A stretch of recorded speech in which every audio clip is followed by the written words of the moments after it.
Hello. My name is David Pine, and today I want to share my experience as an RA for this upcoming school year. So my major is Christian Studies with an emphasis on global ministry. I am an RA, a resident assistant at Diamondback for the 2025 to 2026 school year, and my RDs are Meg and Shaylee currently. But Caleb used to be my RA, but now he got promoted to a higher res life position department, which the entire team is very excited for him. And so this is the team that I'm very blessed to be working with for this school year.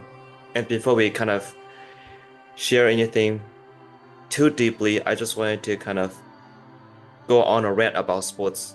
I hope that you like sports, and I hope that this is some things that we can agree on, such as different fan bases, right? We have the know-it-all guy, the guy who in your friend group, if you watch sports, it will always be this guy who thinks that they're always right about whatever hot take that they may have.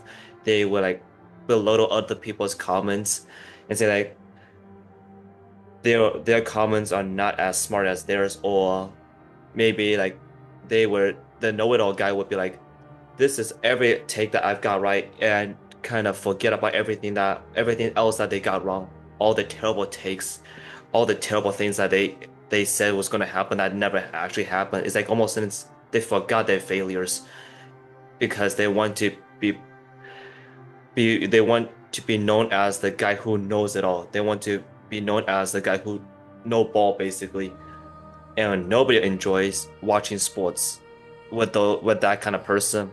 Or another group of people will be those who are obsessed with stats or fantasy league. It's all those always these guys who don't see the players as humans. They kind of see players as robots and they would use numbers to say these numbers show how terrible or these numbers shows how great this person is. It's like nobody cares. At the end of the day, it is a sport with people who are putting their body on the line. So why are we focusing on so much on the stats or on the numbers instead of just enjoying the nature of the game? And obviously the fantasy guys are always the ones who are like, oh man, I hope that my guy do well. I hope that my guy will ball out. Like they will score 60 points for me. And to score 60 points in fantasy is crazy. There's so many points. It requires a player to play out of their mind, basically. And obviously, we don't want to be around that. We don't want to be that guy either. Another group of guys that we don't want to be is the good old days. Those people are like the ones who can't move on from the times when their team won championships, the times when their teams were successful. Now they may have maybe current time they suck, and so they were always like, ah, back in them days, good old days when my team was this good, or when this player was really good, or when this player raised the level of the competition. It's like nobody cares. We have already moved on. They could be talking about something that happened 100 years ago, 70 years ago. But it's like nobody cares about that game anymore. We are living in the current time, so let's enjoy what is being offered to us right now instead of fantasizing in the past about something that some of us are not even born during. So don't be those good old days people, very annoying people to be around. And oh boy, guy who never girl or guy who never sits down, they will always stand up right in front. And this is like not only at the sporting event but also at home. It's like the people that will always be standing up. Maybe sometimes they'll be blocking you or they'll be standing next to you, and you'll just feel like tension. It's like, can you give me some space? Can you sit down, please? It's like it's not that big of a deal. He or she needs to sit down and enjoy the com the company of the people that they're watching the sports with. They don't have to keep standing up with their pockets in their hands and jumping up and down because of a game that they're watching on TV or whatever. And obviously, if you're in the game, you don't want to be like you paid money to watch the games, and it would be irritating as heck if people would be like standing in front of you where you can't even see the game. So don't be the guy who never sits down. Sit down and enjoy the game. And the bandwagons, oh my goodness. The I tell people there's nothing wrong with being bandwagon. You are allowed to admit that you are a bandwagon. For me, I'm a big bandwagon when it comes to Warriors. I started liking them when they won the first championship in 2015, I believe. I'm willing to admit that. But the worst bandwagon fans are the ones who are like calling who who lies about their team. They who lies about like their how they became fans of this team. They'll be like, "Oh, I've been a fan since back in the day." It's like, no, you started liking them. You never watched the sport like 20 years ago. How come you all of a sudden start watching it now and liking the team that's actually been successful right now? Don't be the bandwagon guy. And if you are the bandwagon guy, just admit it. You don't have to insult people. You don't have to feel like you have to. You don't have to feel like you have to lie to people saying, "Oh my goodness, I've been a fan for a long time," when in reality you have not. It's okay to be a bandwagon. It's not okay to lie as a bandwagon though. And stop calling everyone casual. You're the one who's being casual and by suddenly joining a team that is starting to see success. And then obviously we got this. This is the opposite end. There's the inexplicable optimisms optimists, who those people who can never see anything wrong, who are like always hyped. Just like, bruh, you're down by 60 points with 2 minutes left. It's okay to admit that your team is cooked. You don't have to keep on um, pretending that your team is doing okay when in reality it's not. And obviously, you don't want to be the negative Nelly either, who cannot see anything good. The only thing they see is the half empty, not the half filled. They always are negative, saying, "Man, my team sucks. This team game sucks. Everybody plays sucks." It's like, can you please see something that's good? Can you see the silver lining in the game? And so find the balance of, you don't want to be this delusional fan who thinks that like your team could come back from like 60-point deficit, but you don't want to be this fan who's always consistently negative for no reason because you're upset. And obviously, you don't. Another fan base I forgot to mention is those sore losers. We all lose, and the funny thing is like you, the fans, they lose nothing except unless you're betting. Then I guess you'll lose something. But if you're not betting, it should not affect your life all that much. The only people that it should be affecting are the players. So stop being a sore loser. Learn to accept the L and move on with your life. And yeah, and so those are the different fans that I would say like don't be a part of. You don't want to be those fans because those fans are very difficult people to watch sports with.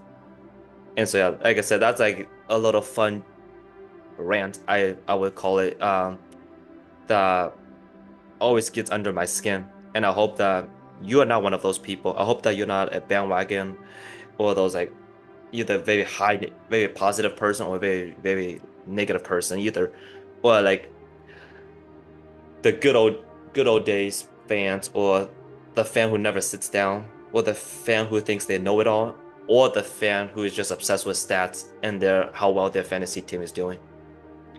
And so yeah, with that being said, let's kind of get more into the serious aspects of this whole video, which is, why do I want to be an RA? Why do I want to return as an RA?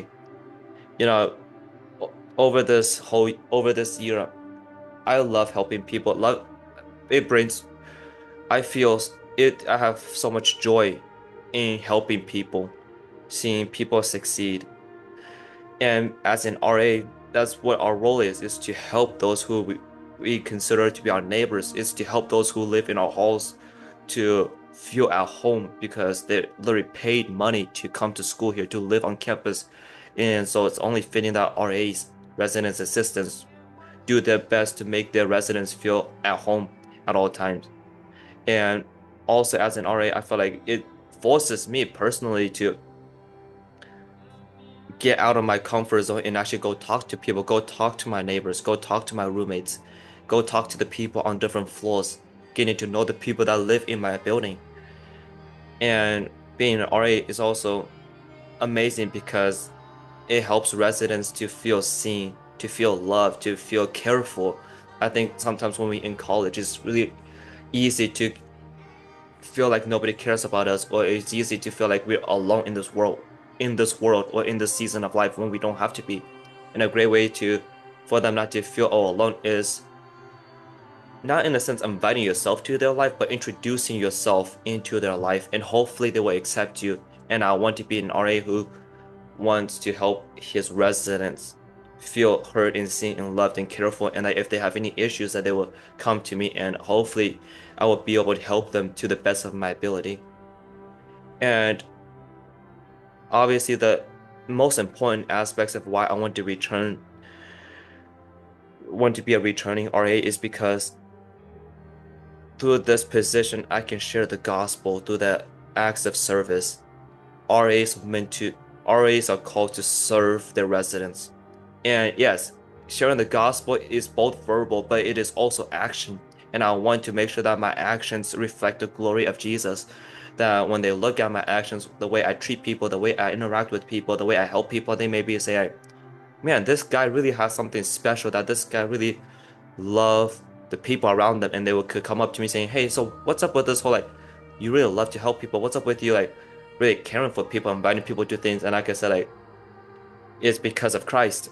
Christ showed up in my life when nobody else did. And I want to be like Christ to those people. I am not Christ to them. The only thing I can do is be as close to Christ to them as I can, and hope that my actions will lead them to Christ, lead them closer to Christ, that my service will lead them closer to Christ.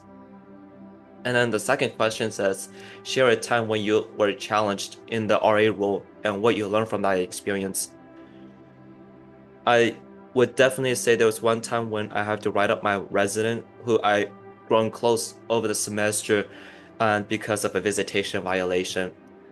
And the resident knows I care for them, but I think at the moment after I have to report them, they kind of distance themselves from me. And a part of me felt sad because I still really care about them. I still want them to feel seen, feel heard, and I hope that they know that I still want to pursue a relationship with them.